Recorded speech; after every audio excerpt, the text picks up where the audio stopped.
இன்றைக்கி நம்ம பார்க்க போகிறது பாய் வீட்டு ஸ்டைலில் எம்டி குஸ்கா செய்யலாமா? இப்போ ஒரு பிரியாணி வட்டையில் கொஞ்சமாக ஆயிலும் கீயும் சேர்த்துக்கோங்க.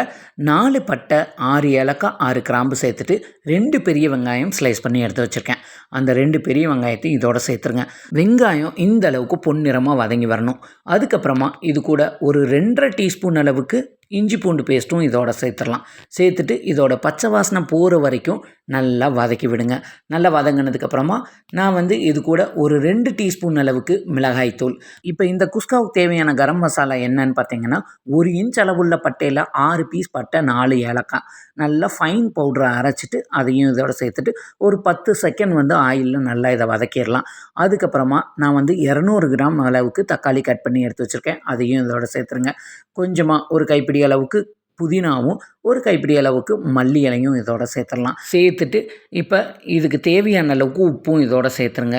சேர்த்துட்டு இதை நல்லா கலந்து கொடுத்துட்டு இப்போ இது கூட ஒரு 3 பச்சை மிளகாயும் இதோட சேர்த்துடலாம். இப்போ லிட்டை போட்டு க்ளோஸ் பண்ணி அடுப்பை சிம்லேயே வச்சுட்டு தக்காளி நல்லா சாஃப்டாக வெந்து வர வரையும் வெயிட் பண்ணுங்கள்.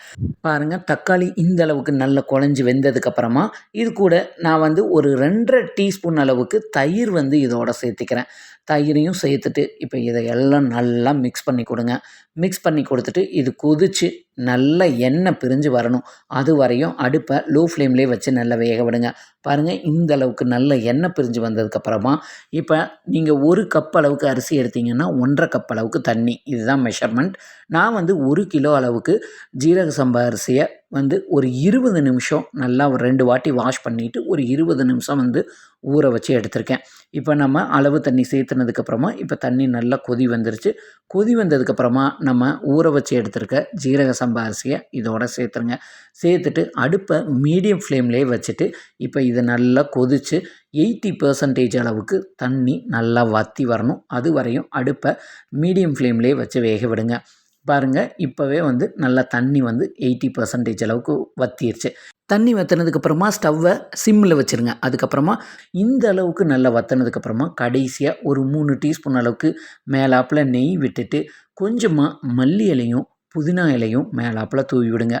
மேலே ஒரு கெட்டியான காட்டன் டவல் போட்டு அதுக்கு மேலே லிட்டை போட்டு க்ளோஸ் பண்ணி இதுக்கு மேலே ஒரு வெயிட் வச்சுருங்க. வச்சுட்டு மேக்ஸிமம் 10 to 15 மினிட்ஸ் ஸ்டவ் சிம்லேயே வச்சுருக்கணும். அதுக்கப்புறமா ஓப்பன் பண்ணி பாருங்கள். நல்லா மிக்ஸ் பண்ணி கொடுத்தீங்கன்னா மட்டன், சிக்கன் எதுவுமே இல்லாமல் வீடே மணக்க பாய் வீட்டு ஸ்டைலில் எம்டி குஸ்கா ரெடி ஆயிடுச்சு. இது கூட தயிர் பச்சடியும் வேக வச்ச முட்டையும் வச்சிங்கன்னா சூப்பரான லஞ்ச் ரெடி ஆயிடுச்சு. கண்டிப்பாக இந்த ரெசிபியை நீங்களும் ட்ரை பண்ணி பாருங்கள். இந்த வீடியோ பிடிச்சிருந்தா உங்கள் ஃப்ரெண்ட்ஸ் அண்ட் ஃபேமிலிக்கு ஷேர் பண்ணுங்கள். மறக்காமல் சப்ஸ்கிரைப் பண்ணுங்கள்.